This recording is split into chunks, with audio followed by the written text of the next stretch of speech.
What's going on, beautiful people? This video is an amalgamation of how I made the amazing 8-foot tank you can see behind me. It's my best work, so I put it all together, and then at the end of the video is a full update of how it's doing after 3 months. Grab a drink, some popcorn. It's a long one, but I didn't want to cut out any details because everything was important to get to where we are now. Everything is here, everything's ready to go. It's time to get started on the 8-foot Utopia aquarium.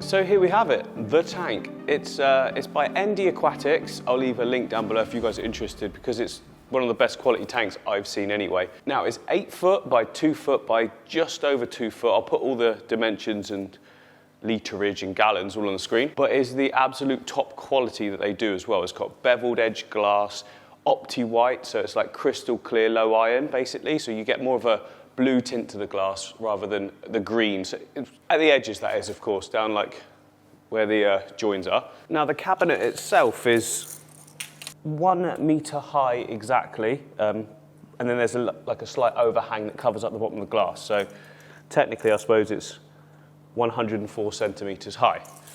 Like I say, about 70 centimeters back as well, just over 2 foot. And I decided to go for a really nice hooded option on this one. I just think it frames the section really well. You're only losing a tiny little bit of height of the glass, but yeah, I just think it looks really nice.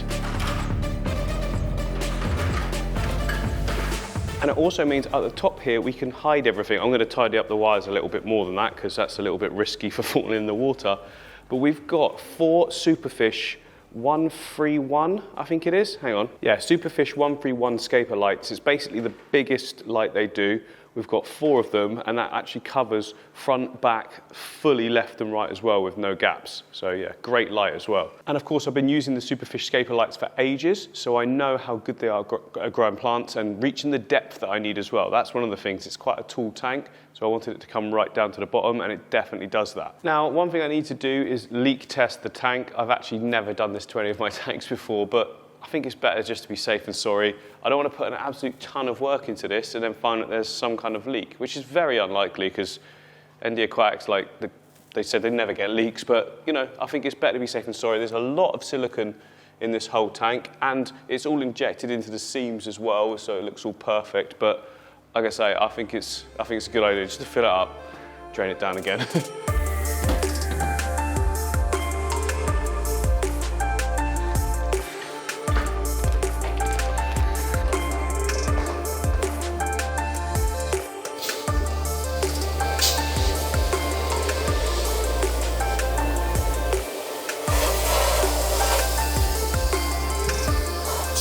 A little bit of splashback there for the minute, but it'll be fine. It's just a little mist in, no problem.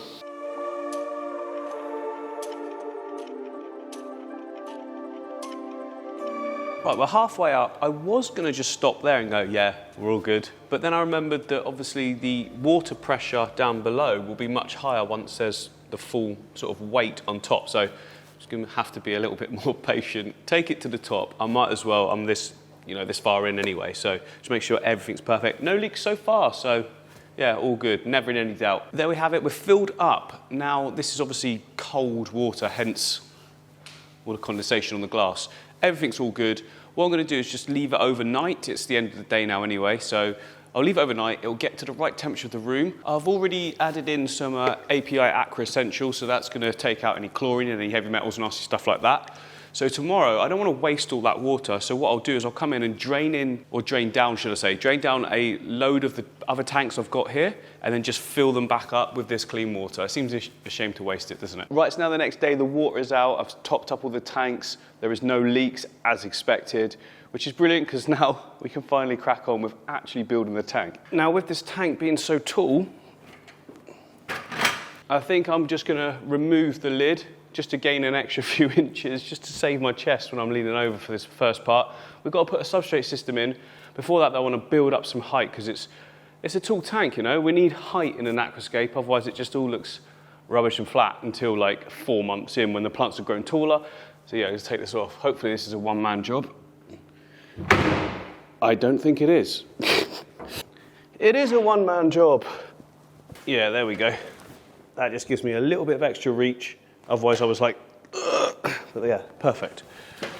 So as usual, out here in my little flippy up things, I've got lots of different bags with some material in that I can use to bulk everything up. So this has got sand, gravel, aquasoil.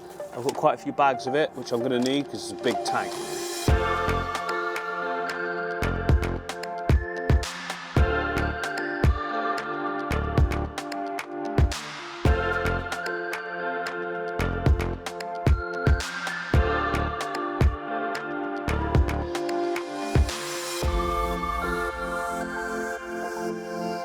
So initial composition, because you've got to start somewhere, right? I've got 3 main islands.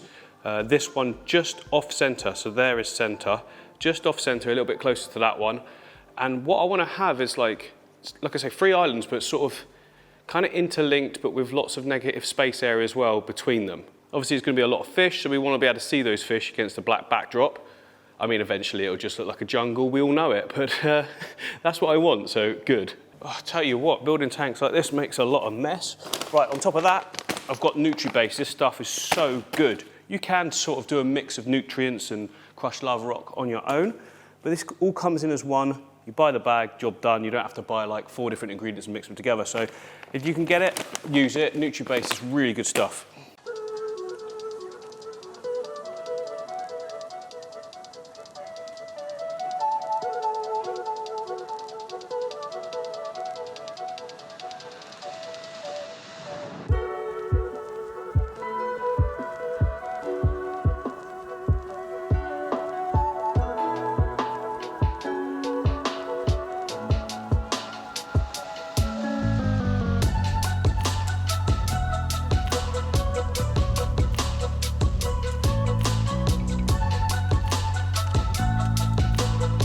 Well, working on big tanks like this is so much harder than it looks because you're just up and down the ladder, and yeah, I'm already so hot as well. Obviously, it's a warm room, so you're going to get hot no matter what you do, but feeling this, actually getting a bit of a workout in. So yeah, we've got our 3 islands still sort of prominent. Now all of this nutrient layer, it needs capping, and for that I have got a load of sand.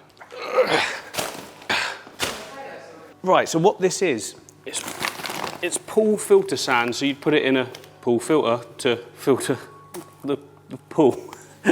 So I've got 2 big bags there, but I've also got a 3rd bag if I need it. It cost me 100 quid for this sand, but that's still cheaper than alternatives. So I just got to put it over the whole lot, capping it all by about 1 inch or 2, and that should be absolutely fine. Even if some of this stuff comes through the NutriBase, it doesn't even matter. It's not going to hurt the water. It's not highly organic. There's organics in it, obviously, that's where the nutrients comes from, but a little bit coming through won't hurt at all.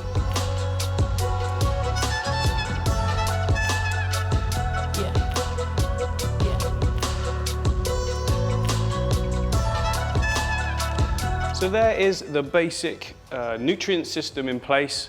It's a bit boring, but it's necessary because I'm pretty sure with what's going on in there, plus the root tabs I'm going to put in. I'm going to put tons of API root tabs over it as well. Not yet though, that's after the hardscape's gone in. It's going to be absolutely sorted for a very long time, even though you know I like to strip tanks down every 6 months. That's not going to be happening on this one though.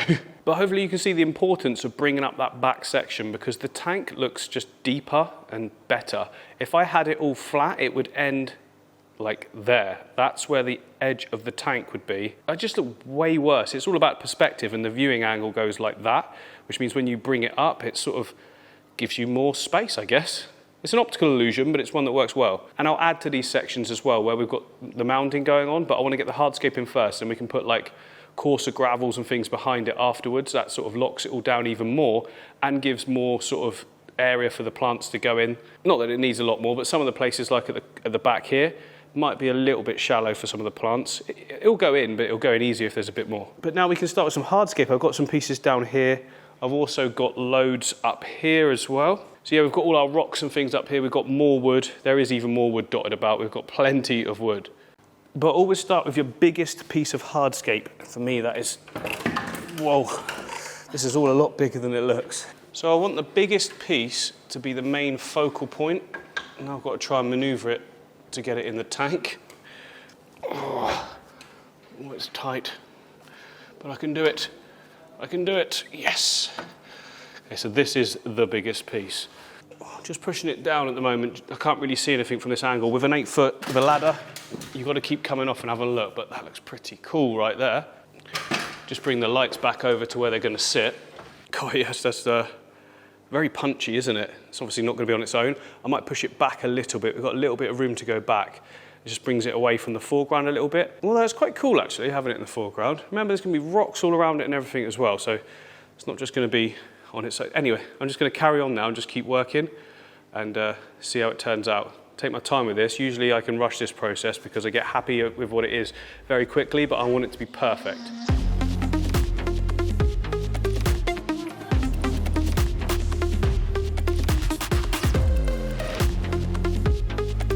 Right, I think that's a really strong start. I want to bring this one over a little bit more just so that it's not so even. A bit more of a gap in that one section. It just looks a bit more natural than 3 equally spaced islands, if you like. I'm also going to secure this wood down now. Sometimes I wait right to the end, but I've got a feeling that if I try and build on it and I keep putting more on, like smaller bits of detail, I'm going to knock it all over in that. So I want to secure these in place. But there's loads more to go. This is just the initial framework. So those pieces are all locked down. I basically used paper towel and then like liquid super glue. So it's the runny stuff. So it soaks into the paper towel. And as you can see there, I just put it where rock meets the wood. It just locks so solid. It basically creates extra rock in between the rock. So you can see there, I've widened up this area so it's a little bit wider. I want to bring something in from this angle as well. I basically want to put loads more detail. It's time to get the bigger stones in, the actual main decorative pieces, because the ones that I've got here now are really just for me to anchor some wood down. But yeah, I've got some gorgeous pieces. By the way, all of this wood that you can see here was from Aquarium Gardens. They've got such a massive selection. I did a little video where I went there first and picked it all out. But if you want to get wood and rocks, there's a link below. Yeah, really good selection. So over here, look, I've got these rocks. That's Galapagos. I'm not using that. But I've got this one here. I can't remember the name of it, but I'll put it up on the screen. Voila. And yeah, it's really, really cool. I basically want to keep all of that on show, so it'll be more in the foreground area.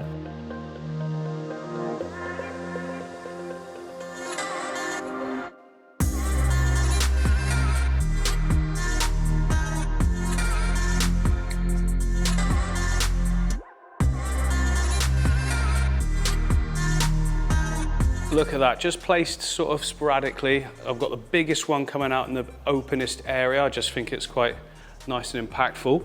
I haven't got any more of those rocks.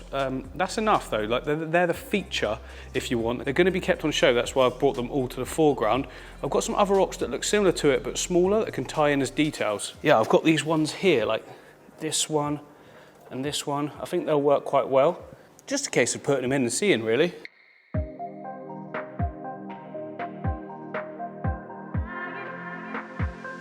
Okay, looking good. I've also got smaller detail stones. It's the Weo ones here. They look very dark because they got soaking wet when I used this bag to weigh down the hose that was in there.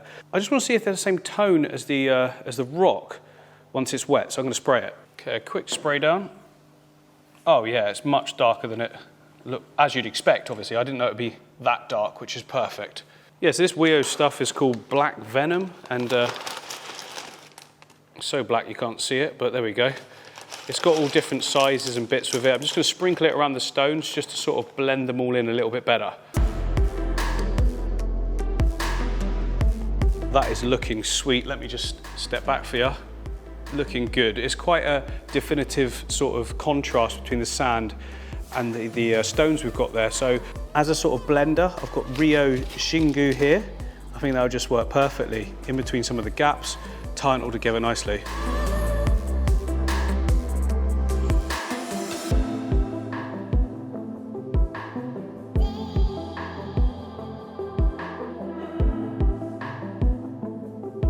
Yeah, absolutely love that look. It's just subtle, but it just stops it being so black and, well, yellowy, sandy. At the moment, we've got 3 distinctive islands. We will still have that, of course, but I've got some awesome manzanita wood, which I also got from Aquarium Gardens, that I can use to just sort of tie everything in together even more. I've got a nice big box here of sticks and bits. That's going to look so good. Lots of work to do still.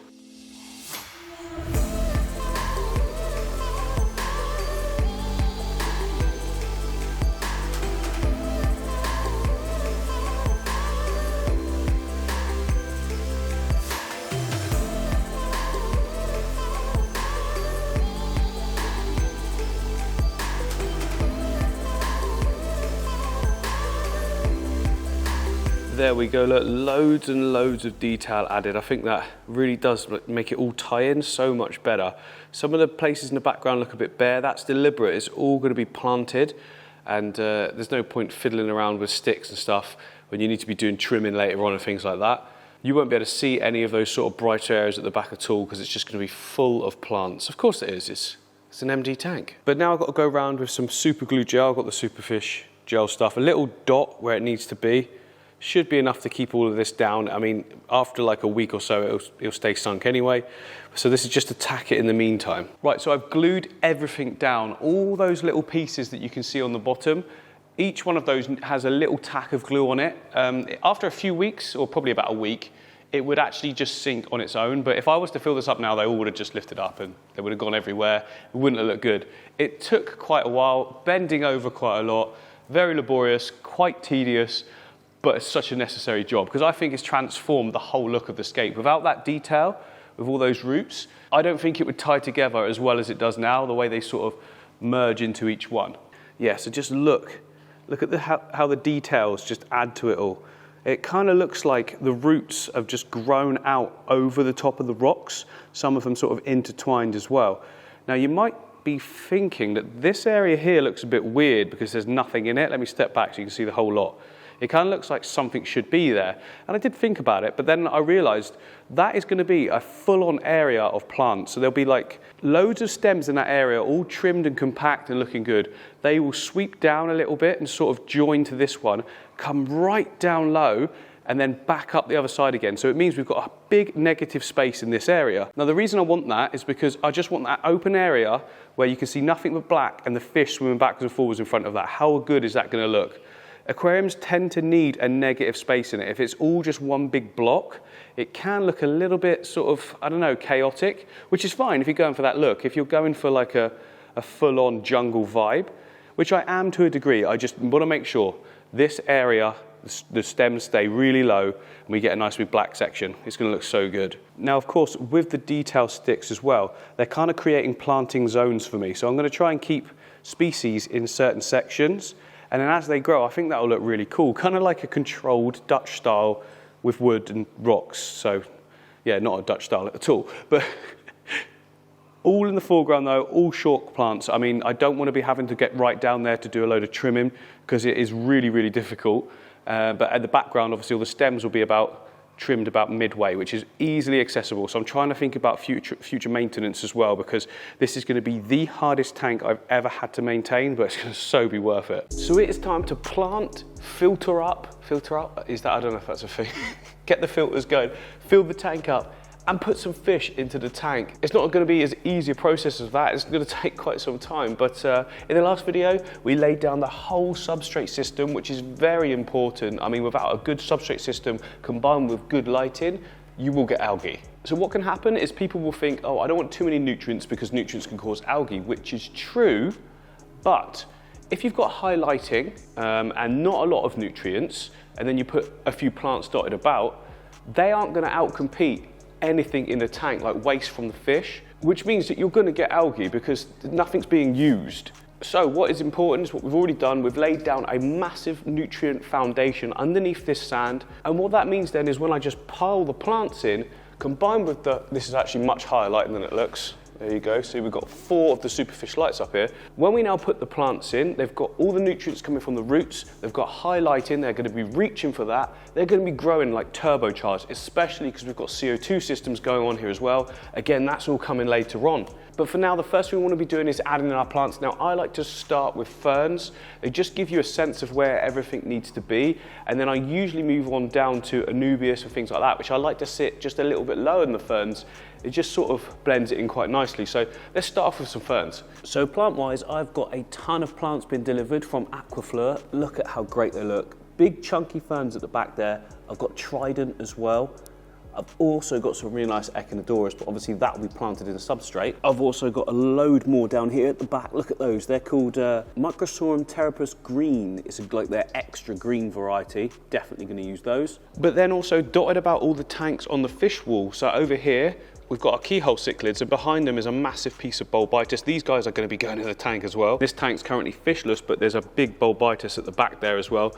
I've got lots of Bulbitis. I think it looks great. So this is quite a good example actually here. This is the archerfish tank, which are, I've just disturbed the water, but they're all hiding at the back there. They don't like it when you go over the top, you see, because their eyes are so used to looking up for either predators or food. So if you go near it, they go to the back.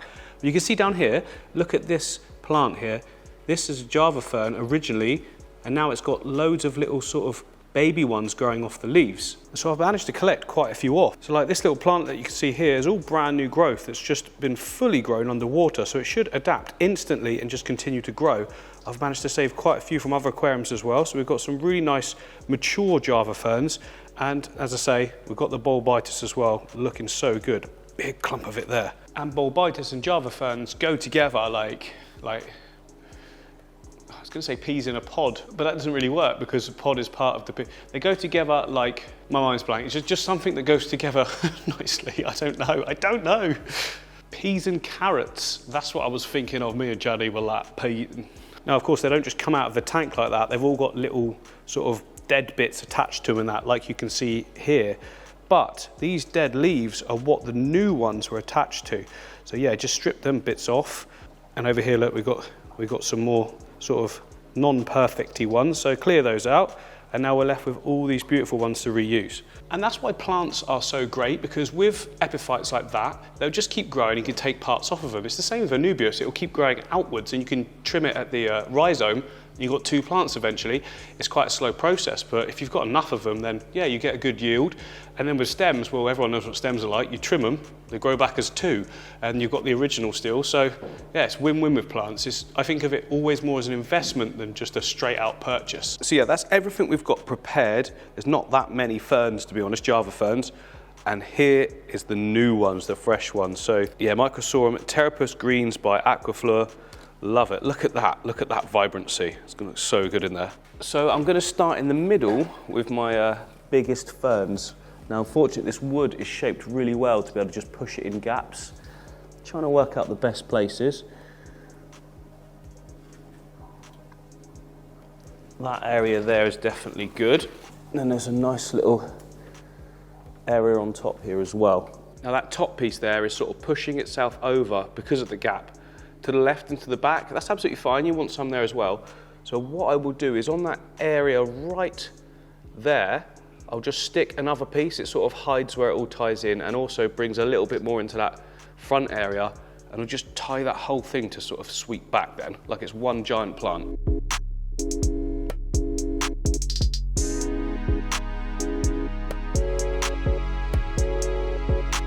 And then it's just a case of continuing that process now until I've covered all the parts of the wood that I want to. I'm going to try my best not to cover all of the wood.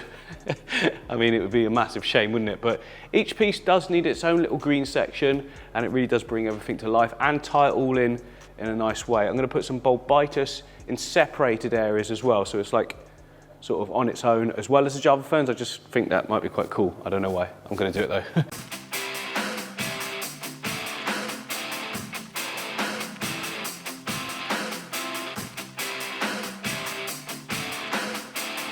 Right, I'm loving that so far. Just a nice big clump of ferns. You just can't go wrong with them. I've also done some little cuties, you know, just little sprigs of them on that one.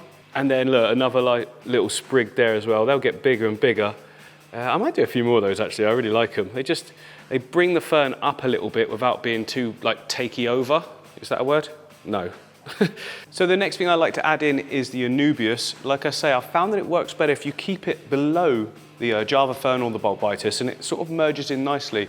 Yeah, I've got Anubias and Bucephalandra. It's the same sort of idea. That's what I do anyway. You don't have to do that. You can do whatever you want. So don't let anyone tell you there's rules. There aren't no rules. Do what you want, okay?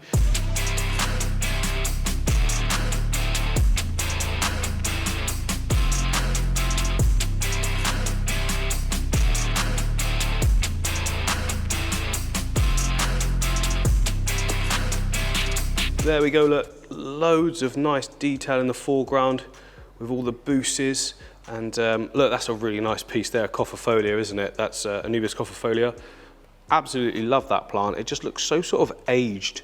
And look at all the roots coming down as well underneath. That just makes it look like it's been there for a long time, right? Now, I was initially going to fill this whole gap that you can see, like right across there, with all the different plants and stuff to tie it all in. Then I thought, you know what? That's a really good place for fish. Like if they want some refuge or that kind of thing, you can see right through it at the moment.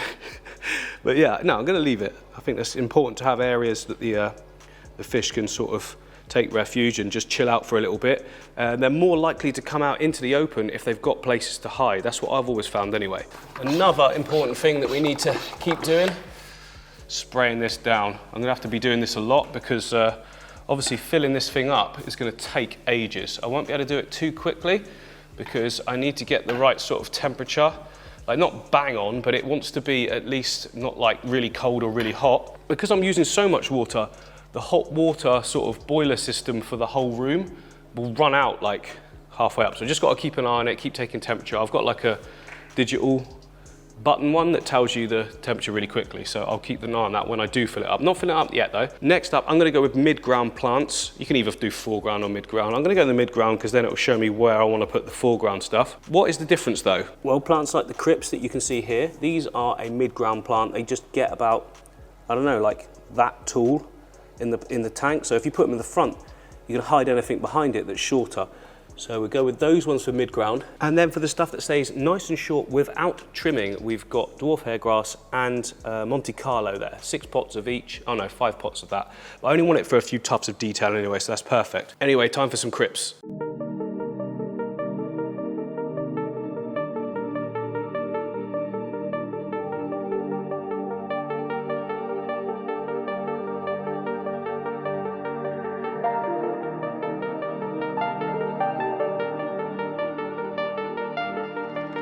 Okay, next up, I am just preparing some Liliopsis Novae Zealandia.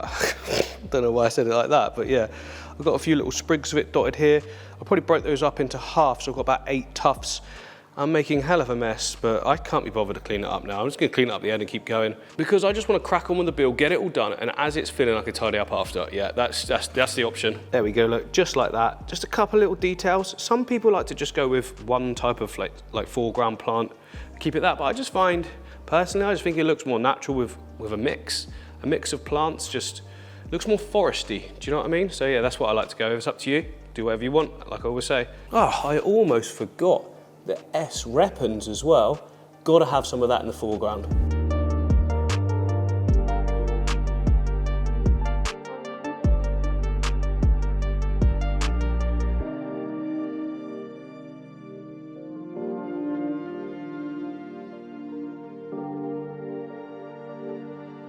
Oh yes, I think that foreground is looking so good. And remember, all of these little bits of Monte Carlo are all gonna sort of creep. There's nutrients underneath them, they're all good, they're gonna get good lighting, CO2, so it will creep right out to the foreground if you let it, but I'm not sure I will. I'll see how it goes. If it's looking amazing, I will. Right, next up I wanna add a kind of rear mid-ground plant. I've got an Echinodorus, doesn't get too big, quite leafy. It's, hang on, it is this one here, which is Echinodorus marti. Yeah, look at that, beautiful little plant.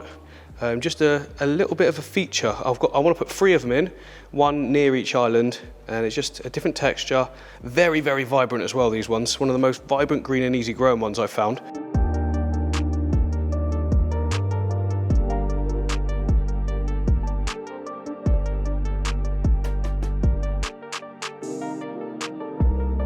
So that is everything done up to this point. Well, obviously, everything's done up to this point or it wouldn't be done.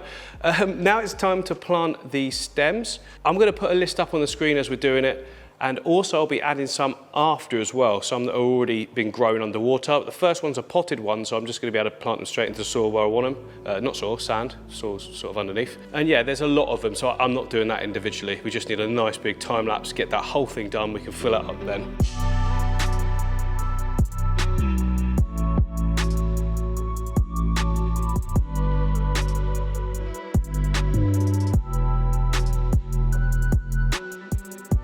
Ooh, okay, that is all I want to do for now. We've got some evenly spaced stems. I've gone for mainly green over in that corner, which slowly merges to sort of red. It should go very, very red in this corner and section here, and then back to green again. That is the plan. I mean, it's going to do what it wants, let's be honest. I can now fill it up, but I do need to do it very slowly. So to start with, I'm going to use my water butt, which if I had to fill this whole thing up at that pressure, it would take all day. So, but it's nice and steady to start with. I'm going to put some stuff down in the front to make sure that the water doesn't just flush everything. Once it's up to a certain level, I should probably get to about there with what's in the water butt. I'll switch over to the tap and just let it go nice and steady. If I run out of any warm water and it's getting too cold, I'll just stop and wait. It's going to take a while, but yeah, there's another way around it really.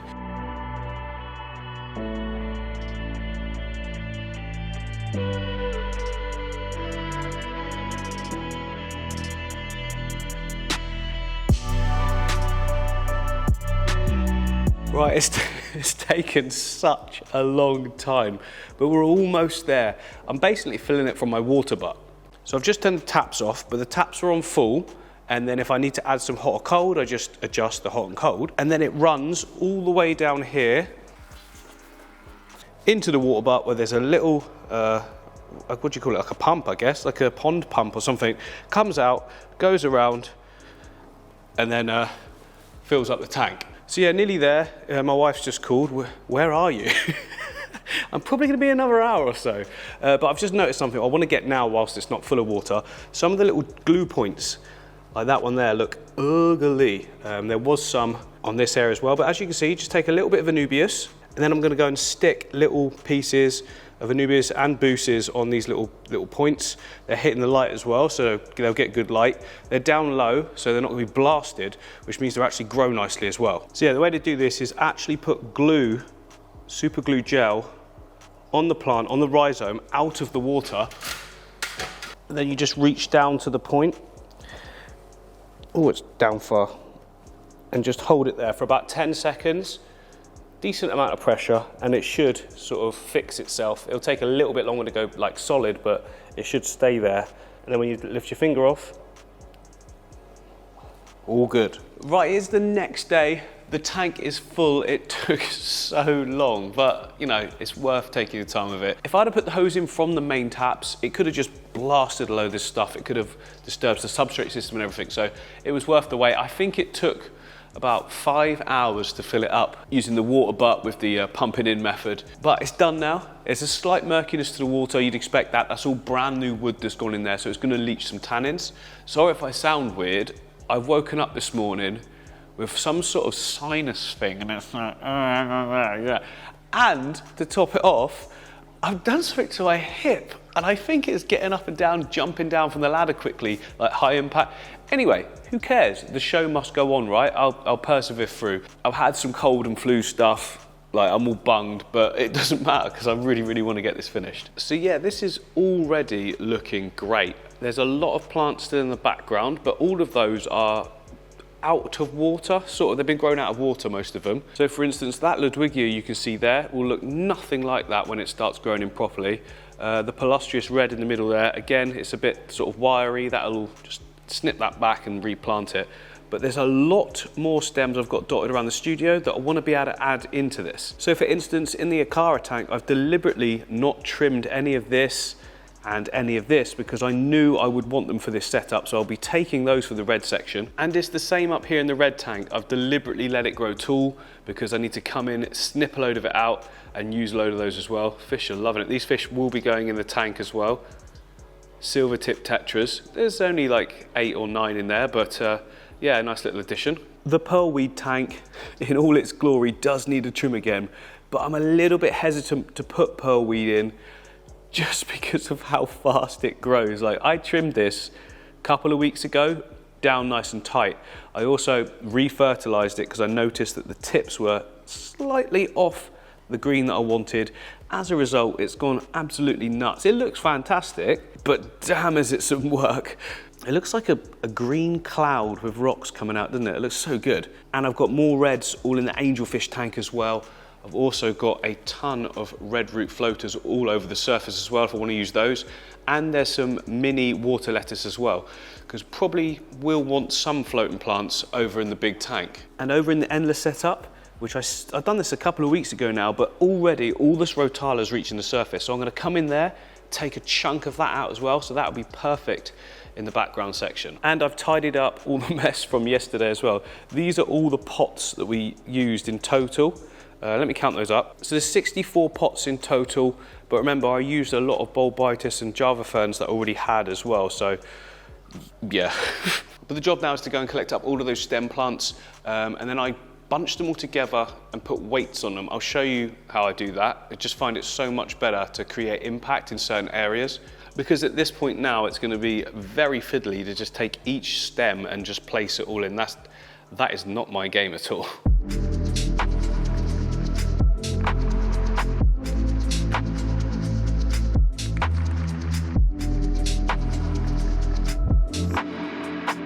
Right, so I've gone round and taken a ton of trimmings from all the tanks. I have got a lot here. It's just going to make the tank look instantly great. Don't worry if you can't do this, your plants will eventually grow in, but I have the luxury, I guess, of being able to go around and taking stuff from other tanks, which needed trimming up anyway, so this just all works out perfectly. I mean, I did kind of plan it that way as well. But what I do now is go and take a sort of section like this, because you can see I pull them together and trim them all at the same point, so you've got like a nice neat little bunch. And then I'll use the weights that came with the plants. I'll just feed it through there. A big group I'll put a couple on, and because of the leaves it sort of barbs that on and it doesn't come off. Plus then you can push it in the sand as well and it's all good. It'll still send out different runners and stuff, so the actual ring doesn't restrict any growth or anything. It's just a really good way of using it. These are made of clay, so I think it's correct, or ceramic. They don't break down or anything, so yeah, it just works out perfect. There we go. A really, really nice bunch, or group of bunches. Is that right? Yeah. We can now put these in. I've got taller ones, obviously keep the taller ones at the back. I've got a nice little stumpy one there. That'll go more the foreground. I've actually looped some rings onto that one with some plant weight, just because it's so sort of thick, that one, that I was, with like one weight, it wouldn't just stay down, but with the two and the plant weight stuff, yeah, that is sorted. And I've got my massive superfish tongs to help out with this as well. So a nice bit, oh, my hips. A nice big tool one to go in that back area to start with, I think. Absolutely perfect. Look at that. Although the roots are annoying me, but we can sort of trim those off. It's just where it's been growing in the water horizontally. And I wanted this dense grouping right in that foreground section. Burying it in the sand. Oh yeah. And then it's just a case of keep going now and just putting it in the places where I think it's needed. I mean, at this stage, it's not going to matter too much, because within a couple of weeks, everything's just going to grow anyway. Probably need a shaping and a replanting. So it's just a case of getting these plants in. Remember, when you start up a tank, the more plants you can get in to start with, it massively improves your chances of success. Like, because it reduces algae, but not only that, it uses nutrients. So if you put fish in, they're producing waste. The plants will use that waste to grow, which means it's not in the water, which means it's more healthy for your fish, and it just looks awesome.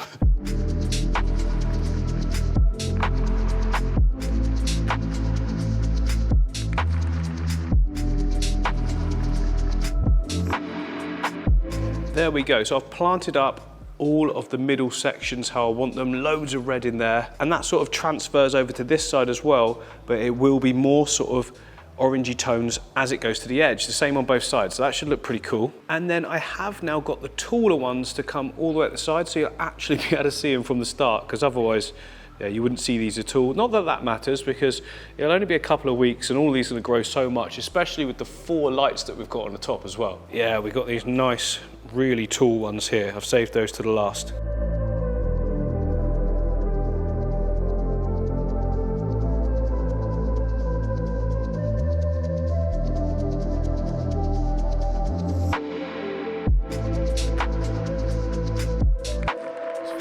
So we have got 2 Fluval FX6s. Now this should be more than adequate to be able to filter this tank. And I also got 2 of the inline clarifiers as well, just to make sure that our water is staying crystal clear. This stops sort of like algae blooms. I've never ever used one before, but I thought it will go with the filters, so why not? Now I've never personally set up one of these before, so I'm just gonna have to get it out and have a look at everything, sort of work it out as I go along.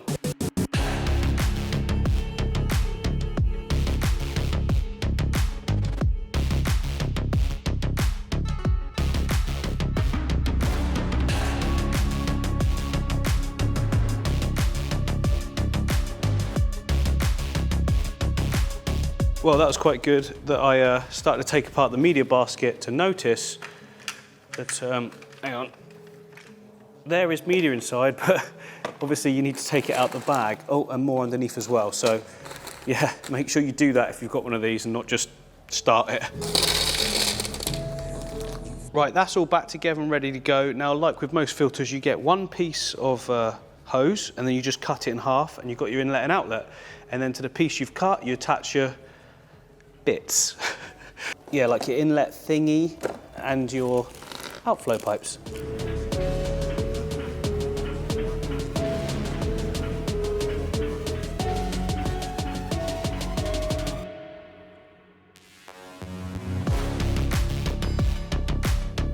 Right, that is all plumbed in. You can barely see it, which is perfect. All inside ready to go. All I need to do is just plug it in. Apparently it sort of self-primes and everything, so yeah, let's go. Okay, so I messed up a little bit. You actually have to pour water, fill the whole thing up before you turn it on. But in my defense, the only place I could see that written was there. Just add water and smart pump, that's it. But anyway, not to worry, you live and learn. Obviously, tanks this size and filters this size, completely new to me.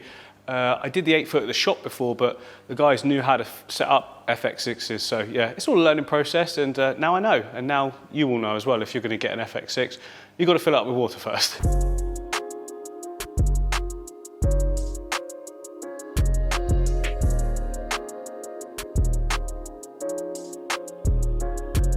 Okay, we'll try again. Oh, yeah, that's doing something. Oh yes. Instantly flowing, nice. So I've got the 2 nozzles, one's pointed sort of in this front direction, one's pointed at the back just to give the flow. Obviously there's going to be another one the other side as well, but I've run out of time now, so I'll carry on with that tomorrow. So it's now the next day and the filter's been running overnight. As you can see, it's not clear. It won't be because there's so much bogwood in there. Another thing though, I forgot to fit the UV clarifier, which won't remove tannins from the water, but it will stop any sort of murkiness from bacteria death, that sort of thing. There's a lot of plants in there that are from tanks that are fully established, so they would have been covered in beneficial bacteria. That's probably having a little bit of a die-off now. And as you can hear, I'm still sick. But that's the thing, when you're ill and you've got a project, you just forget about it. Which I obviously haven't, because I just mentioned it. But yeah, I'm feeling a bit better actually. I feel more awake. I just feel very nasally, but who cares? It's not important. Let's get the UV clarifier fitted. So here it is. It's not that much to look at. We've got that. And then we've got these little extra bits, which I'm assuming are to go down sizes in pipe. But looking at that outlet, that looks exactly the right size. So I don't think I need those, but I do need that. So this pipe must go on there, and then that must stick on the filter, and then this must be the part that comes from the tank, so it goes all the way in, I'm guessing. There we go, look, all installed. A lot more simple than I thought. Basically this join goes on the main tap, and then the original one that was on the tap goes straight in that side. Make sure you clamp everything up obviously, but yeah, I think we're ready to go. Right, there we go, all up and running. So that's one side done. Now I need to do exactly the same over the other side. But I'm going to angle the inlets and outlets. So this one is directed more towards the sort of front and middle. And I'm going to have this one on this side more focused on the back. So that way we still get like a nice circular rotation over everything. Both filters are running and they have been for about an hour and a half. Now straight away, I added in some API AquaClear. And as you can see, it's got like a white mistiness to it. Now, over an hour and a half to 2 hours, especially with the filters on this, I'd expect that to be getting very clear by now, which suggests to me that the filter pads in the FX6 aren't quite fine enough for those tiny particles. Basically what you're seeing there with that misting is like microscopic clumps of dust and stuff coming together. So we need to put something in that can pull that out with like real fine filter floss. Yeah, I've got some in here. There we go. And I need a power head. Perfect. So yeah, filter floss goes in. Quite a lot there actually. Ah, screw it, I'll use it all. Chuck it back on. Tilting it up to get the air out. There we go. Should start up straight away. Got a little extension lead here. There we go. Now that should clear it pretty quickly. Well, it's a lot of water actually, and that's a tiny power head. So maybe not like very, very quickly, but still, it will do the job. Oh, I've got some stray leaves there as well. Better catch them out. Oh, a quick one for you guys. A lot of you have been asking where you can get the Endler hoodie from. I wasn't gonna release this. I just did it for Aquashella last year, but so many of you have been asking. This is now available on my website. If you just click down below somewhere in the link. Yeah, you can go and take a look. I've got lots of other merch as well if you're interested. All supports this channel, so yeah, thanks very much. So many of you have bought the frog one, by the way, that my son made, so yeah, thanks so much. I'm glad you've all been sending me your pictures as well on Instagram. So good, thanks a lot. Anyway, back to the vid. Oh, look at this sun beaming in. Whoa, that's bright. But it does make nice little rainbows on the floor from the Malawi cichlid tank. Right, so CO2. Now, initially, I wasn't gonna put CO2 on this because I thought, you know, 95% of my tanks don't, oh my God, I sound so bad, don't I?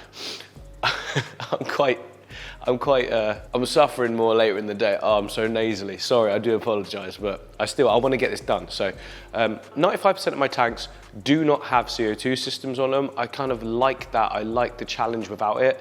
If any of you have ever used CO2 before, you'll know that it makes things way easier. The plants look better, they grow faster, which means less algae because there's less nutrients because the plants are taking up any excess nutrients just really fast. It's like turbocharging. It's actually harder to start like an ecosystem style tank with just a light, no filter, or even a small filter. It's way harder than a full tech CO2 system, I've found anyway. But then I thought, this is my dream tank, yeah? And if I'm gonna have one tank that's full on with everything, you know, I've got like the UV clarifier, I've got 4 lights on here, it's absolutely amazing, big filtration. I might as well go all in and do full on CO2 as well. Now, as I always say to you guys, I am not a fan of having the like fire extinguisher, if you like, that you've got to go and get refilled. I don't like having to rely on going somewhere to get stuff. I like stuff to come to me, so it's available at any time. I wouldn't even know where to get CO2, to be honest. So with that, I'm gonna use the Colombo kits that I've used before. I know them well, I know they work brilliantly, I know they last a good amount of time as well. Oh, here comes the old trolley again. This is one of the best things I've ever made, actually. I use it all the time. So I've got one here on the red tank, which you don't require CO2 to make plants red, don't think you do. But what it does do is make them grow faster, which means you can have more powerful lighting, which means they go even more red. So you kind of do, you kind of don't. For instance, this has run out now, and it's been run out for quite a while, but the plants are still growing, still doing brilliantly, and still really red. So what I like about it is first of all, it looks stylish. It comes with a solenoid, and you can buy packets of the ingredients that you just pour in. You get instant pressure, which lasts for, well, depends how much you want to put in, but most of the time for me, it lasts about a month to a month and a half. Now, obviously on a tank this size, we've got 2 of them, so we don't need to go crazy amounts of bubbles per second. You can get drop checkers and everything that tell you it's the right color, which means it's the right CO2. I don't really rely on that. All I do is just get some bubbles going in there, and that seems to be enough for me anyway. Probably not the proper way of doing it, but I find it works well.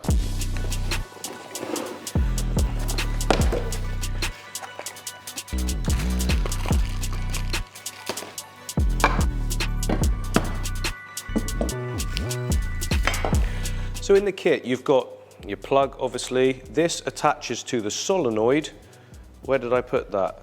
Ah, there we go. It's part of the drop checker. So you plug it in on there, and it can switch it off and on a timer, which means overnight you don't need it running. I always set it so that it comes on when the lights come on. You've got your pressure regulator. So once you put in all the ingredients, it goes up to the top of that green zone, so it tells you how much you've got left. Got like a moisture filter thing, which I guess stops moisture. some little stop valves, and then your hose as well. And then you've also got your diffuser, which has this nice little twirly thing which shows the bubbles coming out. Quite a nice little touch. Yeah, I like it. So yeah, it's very simple. You buy these little packets separately, 2 components. I think one's citric acid and one is bicarb. And then basically you just put both of those 2 in there, fill it up with the water that it says, like 200 or 300 ml at an angle. You can hear it start fizzing straight away. You get the lid on and you've got instant CO2.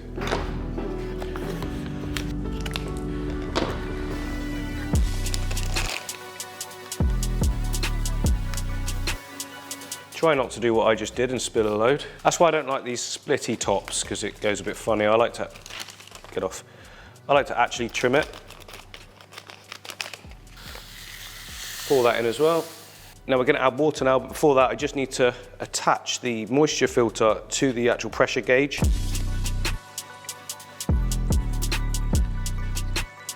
And then 300 ml of water at an angle, but you want to be quick with this because the reaction starts taking place straight away. So as soon as you've poured it in, you want to put the lid on.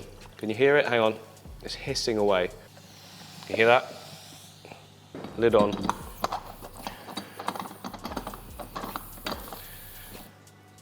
There we go. That is sealed. Now the pressure is already going up. You sort of want to wait till it's in the green zone because that means it's at a pressure that can remain stable. And then we've got our little linkage thingy that goes on there, locks on. I'm guessing this is just a spare. So like, yeah, you can take it off because there's already one on there. And that can just sit in like that. There we go. It's all closed off though. If I open that tap now, it'll start coming out. Now you can just fill the bubble count with water, but over time the bubbles do sort of draw it out. I like to use this. I've got this bubble counter fluid, which is like more thicker, and it just seems to last a lot longer. Pour it in. Then you just reattach the top. And then you can take off this top piece and attach the hosing. So the clamp goes on the hose first. The hose goes over the nipple, like that. Then screw it back down, and that locks everything in place. So I can now place that into the cabinet, run the hose into the tank, attach the diffuser with the suction cups provided and with the non-return valve as well, very important, otherwise you can flood stuff. And then it's ready to go. Right, there we go, CO2 is in, goes all the way up the top, round the back. And as you can see there, it's plugged in and the solenoid is on. Obviously I'll put a timer on it in a little bit, but I just want to get it going first. There we go, look, you can see it's just over 1 bubble a second. I think that'll be enough on both sides. Not quite made its way through yet, but it will shortly. You just have to be patient. Oh, no, there we go. It's just starting to come through now. We're still hazy. Hopefully by the morning, this will be pretty clear. Right, it's coming through properly now. So as you can see, it's going straight up and hitting the surface. We can do better than that. I'm thinking if I just put it to the back, behind those stems you can see there, it'll go straight in the flow and actually get pushed around the tank. There we go, look, you can barely even see it now. Bubbles are just rising up into the outflow. You don't have to put the check valve in the water like me. In fact, it's probably better if you don't, but it doesn't matter. Those stems are gonna grow so fast you won't even see it. So it's been several days since I filled the whole thing up, fitted all the filters, fitted all the CO2. And as you can see, it's a little bit murky again. So what it's done, it went, I wouldn't say crystal clear, it went pretty clear. And now it's come back murky again. Now I think this is because all of those plants that I put in from all of the other tanks had tons of beneficial bacteria on them, and it's sort of trying to cycle, but there's no food source. Now ordinarily what I would do in this situation, and this is something that content creators probably don't tell you, but I'm gonna show this because it's part of the process, and I think it's important. Normally what I would do in this situation, say it's a 4-foot tank, which is a quarter nearly of the overall volume of this. What I'd do is just pull the water down, fill it back up again, and then by the time I sort of put the fish in, they're going to be adding ammonia and things to the beneficial bacteria colony that's actually there. It will continue to grow and be absolutely perfect. Now with this amount of water, if I start doing like 100% water changes on it, I think I'm going to get a hefty bill come through the post. So I don't think that's an option in this one, and it's not feasible. So I need to make this bacteria bloom go on its own. It's not algae, it's bacteria, because obviously I've got the UV sterilizer for any like green water algae, so this is definitely a bacteria bloom. What we can do though is feed the tank. I think it's called ghost feeding from what I've heard, which basically means you sprinkle food in and the bacteria has then got, like the breakdown of that creates the food, the ammonia. As you can tell, I'm feeling a lot better. I've still got a bit of a throat, like whoa, like I don't normally sound like this. The hips seems pretty good as well, so yeah, that's great news. But yeah, let's get feeding the tank. Now, obviously with the tank being this big, we're gonna need a half decent amount, aren't we? So just gonna put a sprinkle of flake in the top like that, and just leave it. And at this stage as well, there's no point in putting beneficial bacteria in there, like the bottle stuff I used, you know, like Quick Start. There's no point, there's no fish in there. I only ever add that when the fish are actually going in, and it works perfect. I find that if you put the beneficial bacteria in now, all it's gonna do is the same thing. It's just gonna die off and not colonize because there's no food source.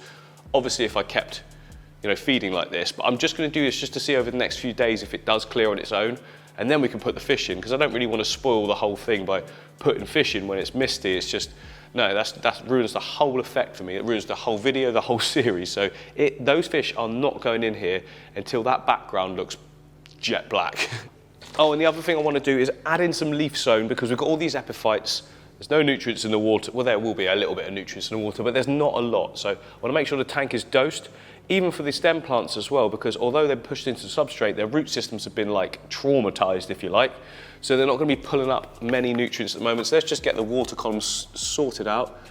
And for this size tank, I'm going to need most of the bottle. That's a lot of leaf zone, but there's a lot of plants, there's a lot of water. Makes sense.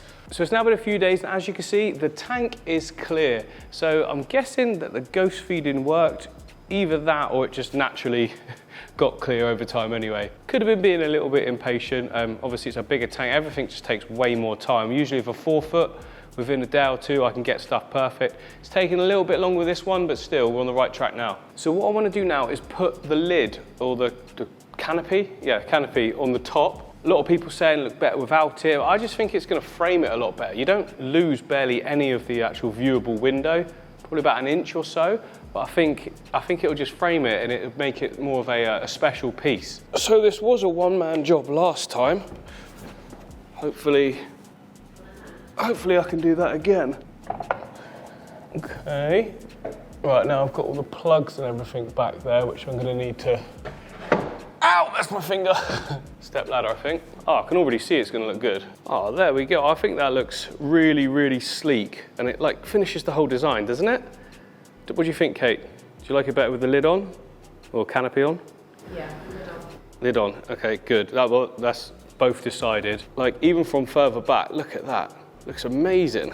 Absolutely love it. Now, although everything's sort of looking perfect right now, we're not without our issues. There's a few things we need to sort out quickly before adding the fish, because otherwise they will just get worse. And here's some of the things I'm talking about. So the substrate, hopefully, you can pick that up. I'm not sure if you can, but there's a slight greenish tinge to some of the sand, which means algae is forming on it. That's no surprise. We've got all 4 lights on, and it does make that foreground area very bright in comparison to the rest of the tank. Also, the wood, as you can see there, has got like a fluffiness to it. It's a bit of an algae bloom. It's to be expected, to be honest. It's a brand new setup.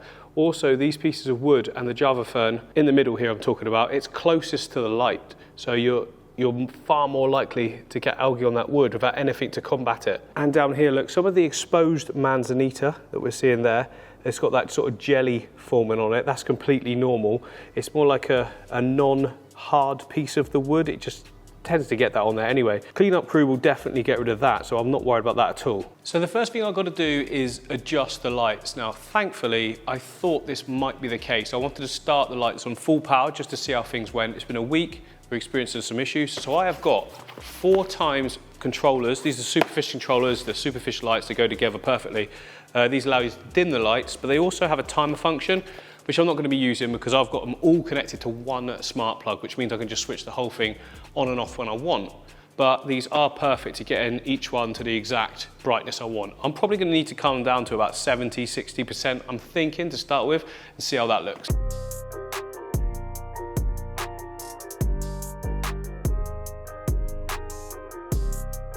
Oh yeah, there we go. I think that's a lot better. Like, everything still looks nice and bright, but the decorative sand at the bottom isn't getting completely blown out. The plants have clearly got enough light as well. So yeah, that's about 60%. No, that is exactly 60% I've got them running on. And it also means less energy used by the tank as well. So hopefully I won't get a horrendous yeah, I will still get a horrendous electricity bill, but maybe a little bit less now.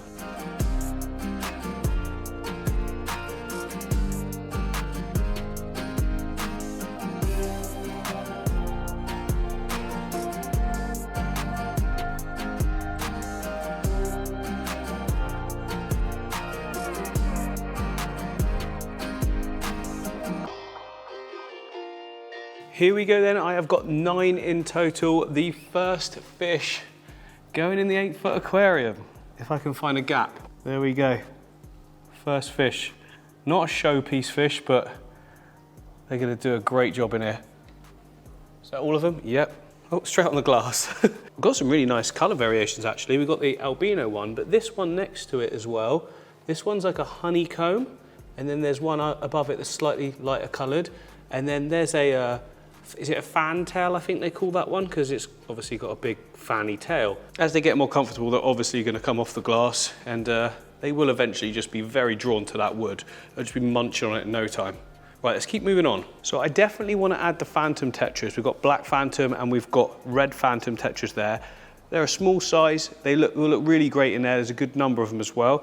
And then this can be like solely the angel tank. I want to redo it so there's more space for the angels as well because they're getting a lot bigger. This tank's obviously dirty because that's where I just got the bristlenose from. But in this tank, we have got January tetras, neon tetras. So I think they'll be really good. In the tank next to them is my flagger Cara, which I think I do want to put in at a later date, but not straight away. I just want to get a few small tetras in there first. This tank here, again, I just disturbed it looking for some more bristlenose, but it's full of white tetra, white gold. I'm not sure the exact name, but if you look at them, every single one of them has got like neon tetra disease. I've been trying my best to cure it. Everything I've tried, it seems like a losing battle really, but they're staying alive, they're eating. They don't seem to be like too bad. I'm not entirely sure what to do with them at the moment, but I can't put them in with anything else obviously, but for now I'm just going to keep it in here, keep trying to treat, and hopefully I can clear it up, but it's not very well known from my research to be able to clear up neon tetra disease, but I'm going to try my best. In this tank here we've got red chin panchaks. These are great little killifish. I think they'll look fantastic in there as well, that little group, so I'll catch them out. Again, a tiny fish, but they'll add something to the top part of the water. They always stay at the surface. Well, they go down obviously, but the majority of the time they're at the surface. We've got some really nice harlequins in this tank. Again, they'll be perfect in there as well. I'm not sticking with just South American or just Asian or anything like that. I'm just having a nice mix of community fish. Again, I just stirred this tank up looking for bristlenose, which weren't even in there, so I didn't need to, but these are my keyhole cichlids. Again, I want those in there. They're very, very nice fish, very peaceful as well, great for a community, but not just yet. Like I say, they're a lot bigger than the tetra. Not too big, I mean, they're not gonna eat them or anything, it's just bio-load to start with. I think I'll just do that at a later date. And then down here, we have got glow light tetras as well. Again, murky, looking for bristlenose, but yeah, they're a really good fish. You cannot go wrong with glow light tetras, an absolute classic. But yeah, I think we'll start with the phantom tetras. I managed to get most of them. There's a couple still left in there that hid away, but here we go. Yes, our first proper swimming around fish. Look at that. They look like nothing in this tank. Oh, look at that school in action. Brilliant, absolutely brilliant. Step back, you can barely see them, but that was kind of what I wanted to go for. They are literally all staying together. That's so cool. Right, let's get some friends in as well. I'm gonna get the glow lights in. So we've got a group of about 10 to 15 of the glow lights. Oh yes. Looking good straight away. That's the beauty of being able to transport them straight over from the fish wall. They're already coloured up and just not stressed, and they look great. And I shouldn't be jumping down from the ladder like that, because that's what done my hip in last time. It took me days to get over that. Interestingly, the glow lights have chose to find a little back area just to get comfortable in, and all the phantoms are still out in the front here, just chilling out in this section. It's going to take a few hours for them all to get sort of comfortable, to be honest. I'm sure before we know it, they're going to be like all over the tank. So we've got a mix here of gold tetra, January tetra, neon tetra, and a thread fin rainbow as well, I think I saw at some point. Maybe, I'm not sure, but let's get these guys in. Now there's quite a lot here, so this should be fun to watch. Whoa! Look at those. Oh, I poured in a load of crud as well, that's all right. So currently the same situation as before. All of the phantoms are over here. Mixing with some of the glow lights. Oh, they're coming over, they're coming over. Can they sense, do you think? We've got the bristlenose leading the way, but there's all the Januaries and all the neons. They're just gonna go and hide for a little bit. To be honest, that's definitely enough fish, I think, To start with, 1 month ago I planted and filled up my first ever 8-foot aquarium. Not much to look at to start with, but after 1 month it's turned into something absolutely amazing. This is currently the only system that runs on CO2 in my whole studio, and as you can see, the plants have just taken off because of it. Not just in size, but the vibrancy as well, and the density of the plants. We've added fish steadily over time, starting with the tetras, and then in the last few weeks we've added in flag acara as well as some keyhole cichlids as well, and they have settled right in. I knew the keyhole cichlids would be out in the open a lot, but I wasn't expecting to see the flag acara so often as well. Everyone is very, very confident and always out in the open, giving you something awesome to look at.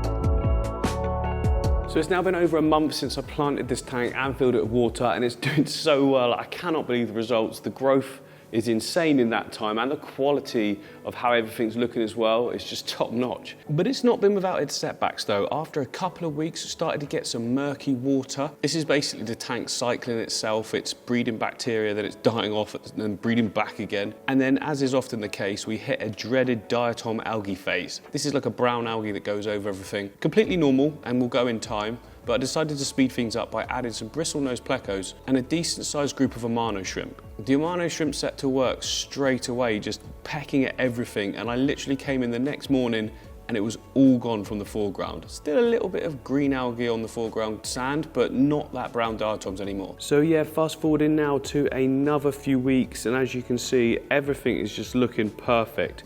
The sand isn't pure white anymore, which I think makes it look so much better. When it's pure white, I don't think it looks sort of natural, but in this instance, look at that bristle nose there, loving you. Yeah, when the sand is completely pure white, I just don't think it looks natural, but when it's got this slightest of sort of greenness to it from just background algae, I think it looks perfect. And like I say, I'm massively happy with the growth of those background plants. Look at that, filling it right in. I will keep a negative space in this area here where you can see the black background. I will dip it there, and I'll probably bring it all the way up over the top, and then a little dip that side as well, and then over the top again. Another great thing that's happening is the Monte Carlo now. Look, you can see that all of these little leaves are all underwater growth. It's converted, it looks different to this when it's out of water. The leaves are a little bit bigger, and then they go more tiny, and they're spreading all these runners now into the sand, which means this whole front area eventually, I'll keep it tamed, will be a nice green sort of foreground that ties into the rocks. That's going to look so good. So yeah, obviously today's video is about adding the angelfish. There's a few little jobs we need to do first because I want it to be perfect before I put them in, because if you put them in and start putting your hands on there, it's going to freak them right out. Not massive amounts of work to do, to be honest. It's almost on its autopilot phase. I tend to find that after 4 weeks, a tank is normally there. I've got quite good at spotting what needs to change in the period before that because I've done so many tanks now. And when I first did this one, I did think it might be a headache, but to be honest, the same things that I applied to all my other tanks, no matter what size, I've applied to this one and it's worked really well. So for instance, for front on, the glass looks absolutely clear, doesn't it? But it's not. The side-on view can show that there's like a slight mist on all of the glass, which is to be expected. And then I'm not sure if the camera can pick it up, but there's like a sort of level of algae down here. I don't know why just this section. Maybe it's something I missed to scrape off before, because there's not a thick patch like that anywhere else. It must be just where I left it. As I always say though, if there's one type of algae you don't mind having, it's a little bit of misting on the glass. It's just completely easy to get rid of. I've got a couple of tools I use. I'll use them both actually. I've got a glass scraper, which I'll use to get into that sort of tougher section down here on the bottom glass. And for a tank this size, I've just got like the magnet one, but it's a really strong magnet because this glass is thick.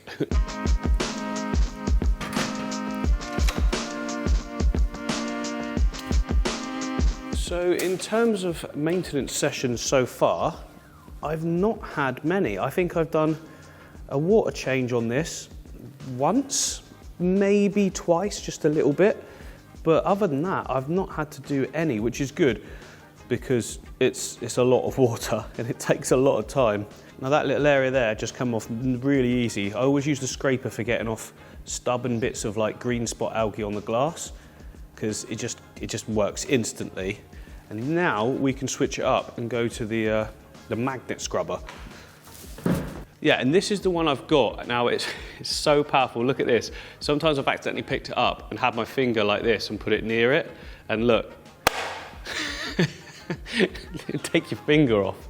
It's very, very strong. It's actually really hard to pull apart as well, but because we've got such thick glass, we do need that.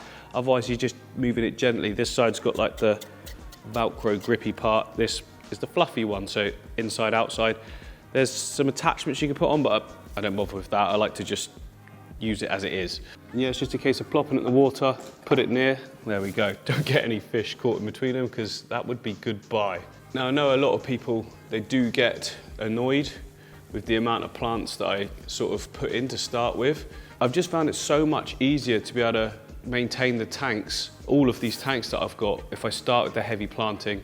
And I know not everyone can do that, but I do suggest that you get as many plants as you can to start with. It just helps so much, because they're going to be eating any sort of ammonia. Eating? No, they wouldn't be eating. Using, I guess.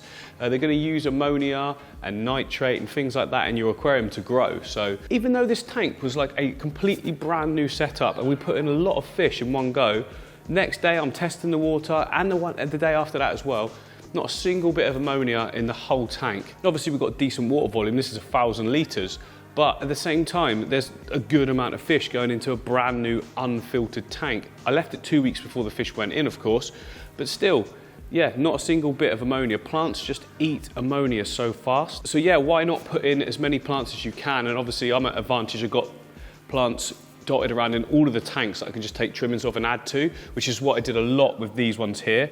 I mean, they were nowhere near this big, of course, but still, yeah, start with lots of plants, guys. Literally, you can't go wrong. It's worth the investment.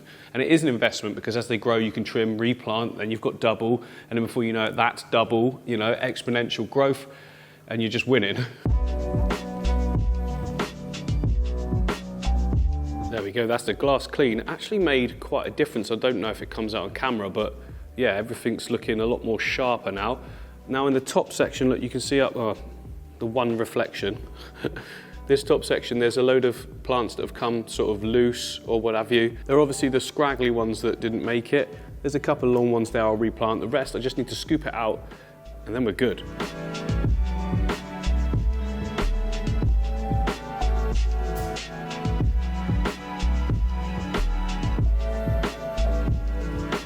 Now the tank doesn't actually need a water change if you go by the parameters. There's no ammonia, there's no nitrite.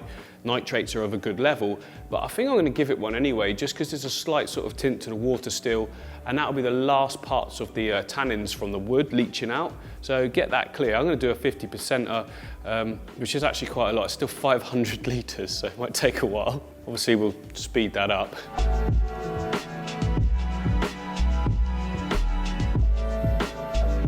So the tank's still filling up, it's taking ages, but in the meantime, I'm gonna take out the filter, whoops, and just see what's happened to it within a month. I'm not expecting it to be like especially dirty, but I'm intrigued, I just wanna see what it's like. So I'm closing off the taps first. I think there's usually some back pressure, so it's probably gonna spray. Yeah, a little bit. And a little bit that side. That's okay, I can clean that up after.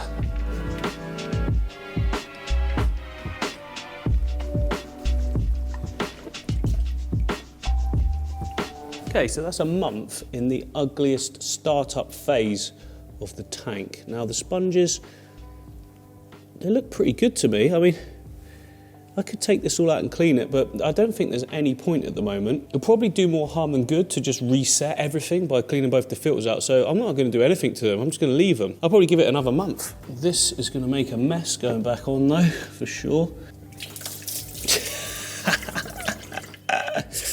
Good job my floor is waterproof. Get the hoover on that. Yeah, so the way around it all spilling everywhere like I just did there is you can just drain off a little bit of water from that plug, which I just couldn't be bothered, to be honest. Now I dare say though, if this tank was full of like big African cichlids, no plants and loads of poop going into the water column being sucked up by the filters, then it would be way, way worse than that. But obviously we've got a lot of small fish, and a lot of the waste they do produce will sit down on the substrate layer and eventually go into that, creating nutrients for the plants again. This is why a lot of people ask me that. They say, oh, how do you vacuum your sand? Well, I don't vacuum the sand in any of my tanks or even an aquasoil, not at all, because that's all nutrients that works its way down. I guess that would be like new viewers to the channel, but yeah, I don't vacuum anything ever, apart from when I spill water everywhere. All right, you can switch everything back on again. There we go. Right then, that's everything prepped. I don't feel like there's anything more we need to do. It's absolutely looking the best it has since I set it up, for sure.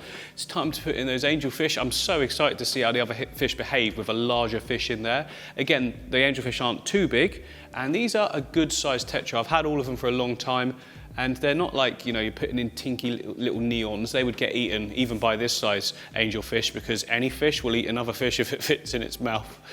These are all a good size, so we've got nothing to worry about there. And here they are, and they're currently living with a load of red phantoms. There was way more in with them, but I moved them already over to the 8 foot, and these are the ones that sort of I couldn't catch out and hid.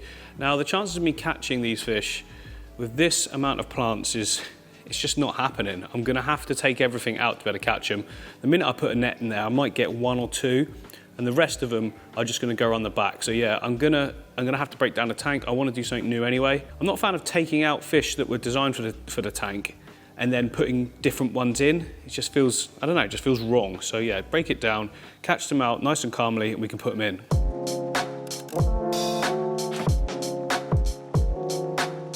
Okay, so I've removed a lot of the decor in there. Just gonna let all that dust settle. It won't take long at all. But down here, you can see I've saved a ton of the plants. Look at the root systems on these crypts here, looking so good. I've got some really nice long val there as well. I might replant that back in after we catch the fish out. And I've got this really nice Echinodorus here as well. We've got some stems, we've got a lotus, we've got some Ericolon,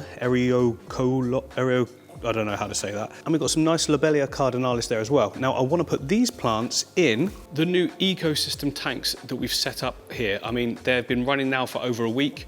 They can add some new plants in. They're going to do absolutely brilliantly in there, and I can keep them growing, and I can, you know, take them out later on when I want them as well for other setups.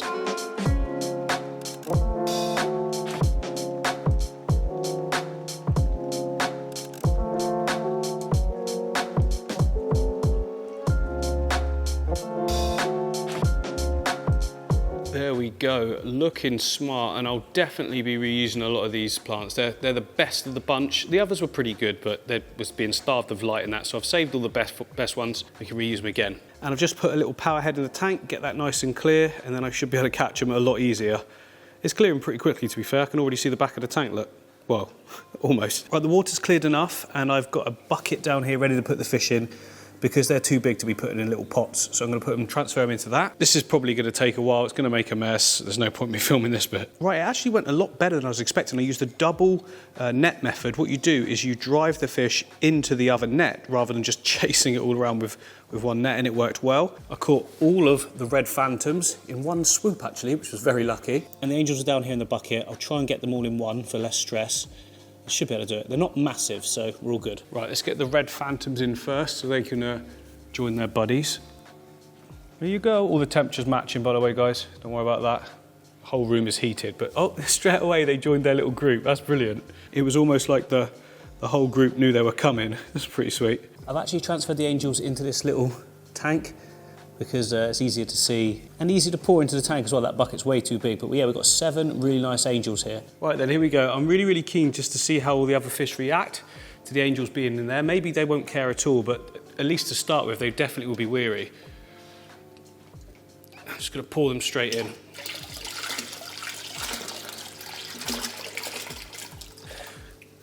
There they are. Well, they've all currently decided to huddle down in this corner.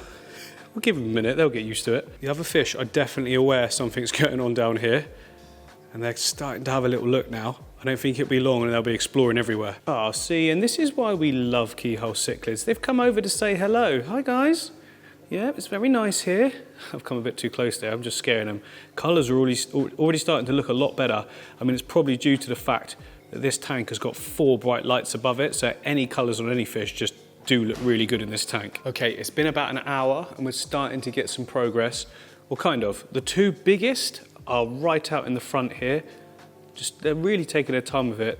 A little bit of a dispute there as to whose area this is, but they'll settle down when they realise they've got this whole tank to explore. The rest of them are tucked behind in that area. Now that's where the flagger Cara went as well, and the keyhole cichlers, but obviously they're out everywhere now. Last time the feeding worked really well, so I think what I'm going to do is do a nice big feed and hopefully get them out. Now obviously the angels are used to me feeding with this pot, and they know the tap, so they should be expecting some food now. And they'll see the rest. There we go, look, they're all coming up, that's better. Here we go, right, let's get it right in the water column straight away. Crumbling it up into the water, so it actually goes in the flow and falls down. Big ones are right out, look at that. There's nothing like a bit of food to make new fish feel at home in their aquarium. These guys are interested, they're interested, but they're gonna stay down there for the time. It's a pecking order thing, isn't it? You know, the largest fish are often the most brave fish, and that's why they're so big, is because they're first to the food. Oh, that's so cool. Yes. So this strain, I think it's not Pinoy, is it? But they've got a nice blue to them. I think it's like your sort of standard colour that isn't an Ultim, do you know? Because obviously Ultims are way, way bigger than these guys. These guys will still get a little bit bigger, but you can see tetra size, there's no way any of the tetras are going anywhere near, you know, in their mouths. They're nowhere near big enough. Oh, but that is so cool. The other fish, I didn't think there'd be this calm around them, but they are. I suppose that's a good thing, you know. There's lots of different sizes now and different fish to be able to look at, which is awesome. That's the look I was going for. Different things catching the eye. I would like some cories at some stage, but I do want the Monte Carlo to grow in and spread a little bit more first. Now, if I was to add a group of cories, it would only be a small number, again, just for interest. I think we're sort of reaching the capacity in this tank of the stocking level, not in terms of filtration. The filter can easily handle what we've got in there. Just from like a visual perspective, I mean, even what I've got in there now for some people would be too much. Some people would want to see like a couple of kinds of fish and maybe the big group of angels. But I don't know, I just like having all this interest, and everyone I've had in the studio, friends and family so far, have just absolutely loved it. So yeah, from a sort of hardcore purist point of view, it's probably a bit of a mismatch. But from people coming in and being like, wow, can you do something like this or whatever, I think it's this sort of fish stocking that really excites people, you know? Fish stocking's always going to be like a personal choice though, isn't it? So it's now a day later and the fish have really settled in there all over the tank now. Looks like that feed-in really did the trick, or they could just possibly have done that anyway. And when I was filming these shots, I just sat back and thought, wow, I've really done something here that I'm massively proud of. I never thought I'd be having an 8-foot fish tank, partly because I was quite scared of the idea of that much water. Not the water itself, but you know, maintaining the aquarium and that sort of thing. But because I've learned so much now over the last 4 or 5 years, I just applied the same practices that I've been doing with all of my aquariums during this time. Not just to the build itself, but also to the maintenance. You know, in those first stages, I was tempted to get in there and clean everything and clean the filter and that, and I didn't. I just left it because I knew that's what I've done previously and it's worked well, and that was the case in this one as well. So yeah, that's kind of like a message to everyone. Don't panic after the 2 to 3 week phase when your aquarium stops looking pristine. Looks like it's going massively downhill. It's just a balancing act, and the aquarium's trying to get balanced itself. You know, with planted aquariums, even when there are no fish in the aquarium, especially when new, there's a lot of degrading plant matter as the plants try and sort of convert to that underwater growth. You get a lot of leaves dying off. You've also got new wood in there that's releasing tannin, so it's fluctuating the pH. This period can take a number of weeks to sort of balance out to a point where you're happy with. It can take up to a month, to be honest, to get what I would call sort of perfect. Usually within a month, my aquariums are pretty well balanced. All you've really got to focus on is getting those plants growing with a good substrate system and enough lighting. And I say enough, not too much will cause algae. As I always say, if your plants are growing and you're still getting algae, then it's definitely too much light. But the plants fix everything. It's why I put so many in every one of my aquariums. It would not be possible for me to do what I do without that.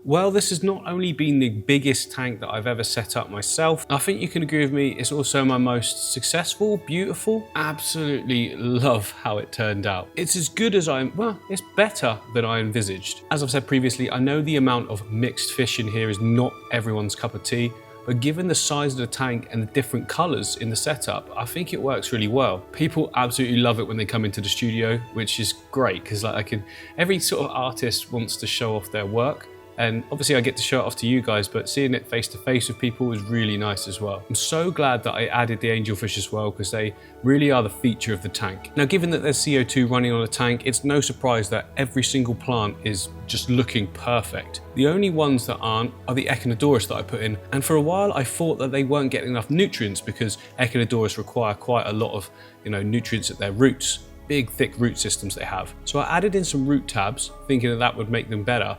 But it didn't, and the reason for that is the bristlenose think that they are tasty treats. I've been up in the feeding for the bristlenose in terms of tablets, but they will always choose these nice leafy Echinodoris over the tablets, to be honest. So I've just left them there because the way I see it, if they're going to eat those, that's fine. They grow back quite quickly as well, and hopefully that means they won't touch any of the other plants, which seems to be the case. Now, every single plant that I've placed in here will grow without the CO2. It won't look anything like as good. Like each node on a stem plant seems to grow closer together when there's CO2. There's a lot more compactness to the plants, which means you get more color density as well. Just got to sort of lower your expectation a little bit of the plants if you aren't going to use CO2, but there's no reason why you shouldn't be able to get a luscious growth all over the whole aquarium. So I'm not necessarily feeding the keyhole cichlids and the angels any more than I used to be, but for some reason they are growing faster. It has to be down to the water volume or just like the space in general they've got. They just seem to be growing at turbocharged rate. The keyholes are obviously an understated fish, but I just think they're so nice. They're like a real peaceful cichlid. My wife really likes them as well, says they've got a kind face. And yeah, they're just getting on great. So how difficult has this tank been to maintain versus any other tank that I've got? To be honest, exactly the same. Obviously everything can take a little bit longer in regards to trimming and replanting plants, glass cleaning, that kind of thing. But overall, it's basically the same stuff as usual. We've got quite a lot of lighting on the tank and we're not getting any algae. I mean, that's purely down to the fact that there's so many plants. There's not any free nutrients in the water column for algae to be able to survive, to be honest. Plus the cleanup crew that was put in, we're putting a good amount of Amanos, we've got Ottos, we've got those bristlenose as well, which keep the wood looking really nice and brown rather than it getting that sort of green tinge that you can sometimes see. But yeah, massively happy. It's made me want to get another 8 foot, but unfortunately I don't have the space in this studio, so yeah, I'm gonna have to get another one, aren't I? Anyway, a long video. Thank you all for watching. Hope you've enjoyed it, and I'll see you again.